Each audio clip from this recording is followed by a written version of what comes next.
प्रणाम सभी को। आज का जो विषय चर्चा के लिए हमारे समक्ष आया है, वह विषय है आध्यात्मिक अनुभव। क्या है ये आध्यात्मिक अनुभव? किसे वास्तव में आध्यात्मिक अनुभव हम कह सकते हैं?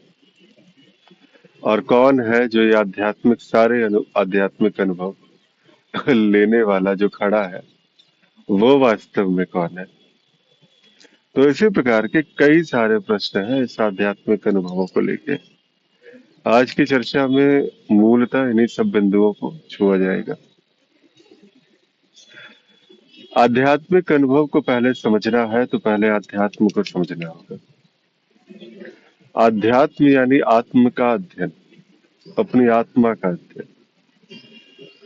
जिस अध्ययन से आपकी आत्मा तक आपकी पहुंच हो जाए। ये आत्मा शब्द भी थोड़ा सा एक अलग अलग प्रकार की व्याख्याएं लेकर आता है। मैं यहाँ पर जो आत्मा शब्द का उल्लेख कर रहा हूँ, वो आत्मा शब्द है आपका सत्य स्वरूप। क्योंकि आप ये शरीर नहीं, जो कुछ भी आपने आज तक जाना है वो आप नहीं। अभी के लिए सिर्फ मैं यहीं तक रहूंगा। धीरे धीरे हम आगे बढ़ेंगे और धीरे धीरे इस वो क्या है तो फिर मैं हूँ क्या, तो ये प्रश्न आपके अंदर उठना भी चाहिए कि मैं कौन हूँ। और इस प्रश्न के साथ फिर हम आगे की यात्रा करेंगे एक साथ। अभी के लिए बस यही है, आत्म का अध्ययन आध्यात्म है।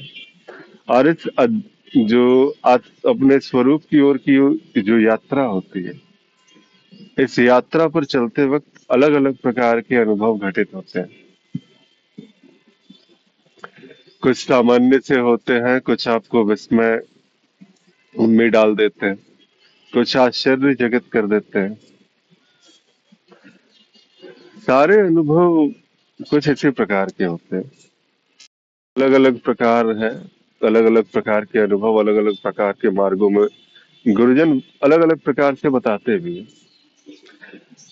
अब जैसे कि आप भक्ति मार्ग में चल रहे हैं, तो आपके लिए सत्य क्या है वास्तव में? वो ईश्वर जिसकी खोज में आप निकले हैं, वही आपका सत्य है।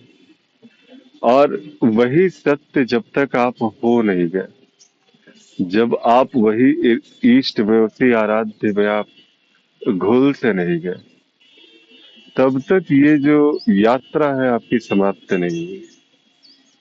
इसीलिए कहते हैं ना, संतों को, जो भक्ति मार्गी संत हैं, उनको कहते भी हैं कि वो साक्षात अपने इष्ट का स्वरूप है। राधा राधा कहने वाले स्वयं राधा हो चुके। काली काली जपने वाले काली से कभी भिन्न न रहे। कृष्ण कृष्ण जिसने जपा उसमें और कृष्ण की मधुर मुस्कान में और उसकी मुस्कान में कोई भेद न रहता। भक्ति का रस ही इतना प्यारा है। और इसी मार्ग में हम आगे बढ़ते हैं, इस यात्रा की ओर जब आगे बढ़ते हैं, तो यात्रा लंबी होती है। तो इन लंबी यात्राओं में जो है सहारा होता है, वो अनुभवों का सहारा। वो भगवान की वो अलग अलग प्रकार की लीलाएं, ऐसा लगता है कि वो प्रत्यक्ष में आपके साथ में विभिन्न प्रकार की लीलाएं रच रहे हैं, विभिन्न प्रकार की लीलाएं कर रहे हैं। और इसी प्रकार से हम आगे बढ़ते हैं अपने अपने मार्ग में। और वो जो लीलाएं हैं वो अलग अलग अनुभवों के रूप में प्रकाशित होता है। मीरा का वो विष का प्याला पी जाना और उस विष का असर को समाप्त हो जाना, अलग अलग प्रकार की बातें हो सकती हैं। वो गोपियों का उधो मन न भयो 10-20, और इस प्रकार से कृष्ण में ही लीन हो जाना। आपका अनुभव का स्तर क्या है, ये जानना होगा। आपने भक्ति तो की, आपने अगरबत्तियां जलाई, आपने वो आराधना की, अपने भाव से उस इष्ट को आपने पुकारा। इष्ट भी आए हैं, बिल्कुल आए हैं।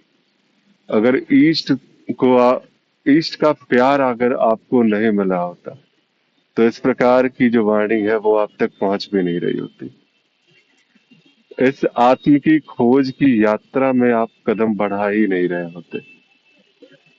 अगर आप बढ़ा पा रहे हैं इस स्वयं की खोज की यात्रा की ओर, एक भी कदम आप चल पा रहे हैं, इसका बिल्कुल साफ सा अर्थ है कि आपके ईष्ट ने आपकी ओर कदम बढ़ा दिए।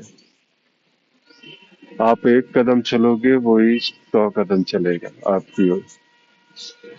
और स्पष्टता से वो बिल्कुल सारे की सारी यात्रा जो है आपकी, दिखेगा कि कांटे हैं, दूसरों को दिखेगा कि सारे के सारे बस कांटे ही तो है इसके मार्ग में, लेकिन वास्तव जो सुख है, वो जो रस है, वो तो निरंतर आपके अंदर बह रहा होगा, अलग अलग प्रकार के अनुभवों के रूप में। और जो इस यात्रा पर निकलता है वही बता सकता है इस रस के बारे में। तो इसी प्रकार से अलग अलग मार्ग है। अब तंत्र मार्ग हो जाए, योग मार्ग कह लो आप, ये सारा अनुभवों का ही तो है मार्ग। अगर इसमें अनुभव होने बंद हो जाए, किसी प्रकार का अनुभव ना मिले, तो ऐसा लगता है कि वास्तव में क्या हमने कभी यात्राएं की भी हैं क्या, किसी प्रकार की प्रगति है भी क्या? क्योंकि यहाँ हर मोड़ पर बिल्कुल व्यवस्थित तौर पर आपको अनुभवों के रूप में बताया गया है कि इस मोड़ पर इस प्रकार के अनुभव, उस मोड़ पर उस प्रकार के अनुभव, और ऐसे ऐसे करके इन सारे मार्गों पे चलाया जाता है। तो क्या है इस आध्यात्मिक अनुभव की खोज? आप अनुभव लेने तो निकलते हैं, बिल्कुल लेने निकलते हैं। अनुभवों से सहारा मिलता है, उस सत्य की खोज में आप आगे बढ़ते हैं।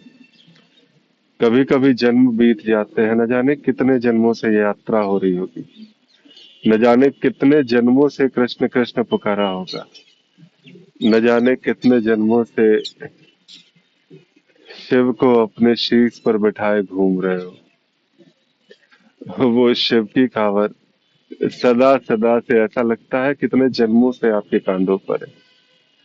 और वो जो शिव की ओर की यात्रा है, वो जो जलाभिषेक की यात्रा है, वो अभी भी अनवरत जारी है। सामान्य स्तर पर भी देख ले, सामान्य मतलब यात्राओं में भी देख ले, जब एक साधक कांवर लेता है और कांवर लेकर के शिव की ओर की यात्रा के लिए प्रस्थान करता है, तो वो जो यात्रा होती है, भले ही रास्ते में कंकड़ बिखरे होते हैं, लेकिन कभी भी एक क्षण के लिए भी उसकी मानसिक स्थिति, उसका जो आनंद है, वो खोता नहीं है। शिव हर कदम पर सहारा देते हैं, उसकी हर यात्रा में उसके सहायक बनते हैं। और अंततः जब जलाभिषेक होता है तो जो आनंद उस हृदय में स्फुरित होता है, उसकी तो खैर विवेचना भी नहीं की जा सकती, उसको बताया भी नहीं जा सकता।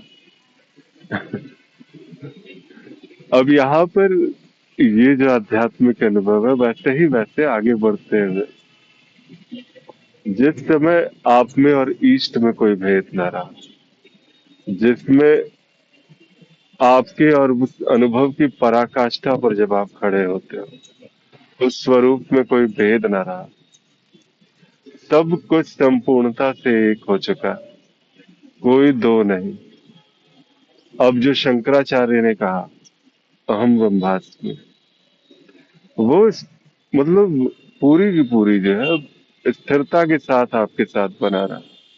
आपने इस बात का प्रमाण पा लिया कि वास्तव में कोई दो है नहीं, एक ही है। अब वैसे स्थिति में जब प्रमाण आपको मिल चुका है, आप स्वयं वो आप में और आराध्य में भेद न रहा, तो अब कौन सा अनुभव आध्यात्मिक है आपके लिए?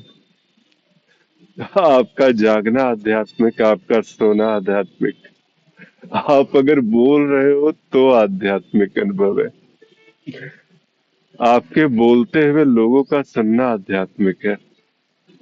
हर क्रियाकलाप, हर चीज आध्यात्मिक है, क्योंकि वो भिन्न रहा ही नहीं ना। अब आप करने वाले नहीं हो, अब आप में वो व्याप्त हो चुका है, वो इष्ट व्याप्त हो चुका है। आपका ये शरीर, ये जीव भाव छूट चुका है।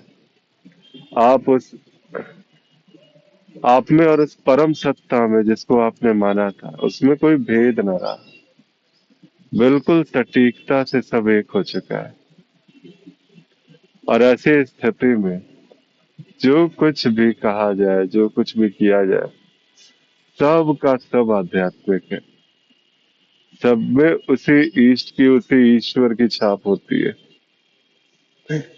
ऐसे कहते हैं ना, बहुत सारे संतों से सुना भी होगा आपने, एक रसगुल्ले की व्याख्या करना और एक खाकर उसकी व्याख्या करना, दोनों में फर्क आ जाएगा। तो यही है वो आध्यात्मिक अनुभव जिस मार्ग पर आप चल रहे हैं। तो आपके गुरुजनों ने एक व्याख्या के रूप में आपके सामने रख दिया, और उस व्याख्या को अक्षर सह प्रमाणित करते हुए जब आप आगे बढ़ते हैं, और अंत में वो जो मूल रूप से रसगुल्ले का स्वाद मिल जाता है, तो अब आप जो बात कहेंगे, उस बात में, उस आवाज में, उस हर शब्द में वही मिठास होगी। कहीं कोई विभाजन नहीं होगा।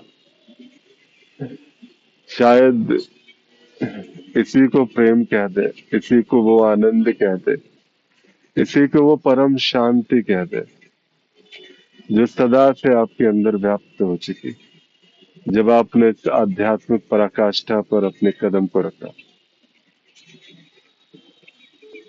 मार्ग पर निकलिए। इस जो अनंत यात्रा है, यात्रा का शुभारंभ तो कीजिए। अगर ये शब्द आप तक पहुंचते हैं तो बिल्कुल आगे बढ़िए। अगर भक्ति मार्ग से है तो बेशक बढ़िए, उसी मार्ग से बढ़िए। अगर तंत्र में रुचि है, योग में रुचि है, तो उसी मार्ग से बढ़िए। अगर ज्ञान में रुचि है, स्पष्टता से ऐसा लगता है कि बस नहीं, मुझे कोई अनुभव वहां पर नहीं जाना, मुझे किसी प्रकार के अनुभवों में अब आसक्ति नहीं रही, मुझे बस अपने स्वरूप को जानना है, अपने सत्य स्वरूप को जानना है, तो आइए ज्ञान मार्ग में। एक ही बार में वो चीज स्पष्ट हो जाएगी आपके लिए, जिसके लिए जन्मों की यात्रा लगती है। धीरे धीरे फिर जब भी हो आप उस तक पहुंचे, बिल्कुल। और यही आपका मूल लक्ष्य है, आपके जीवन का लक्ष्य है। उस जीवन का जो लक्ष्य है उसको अवश्य पाए,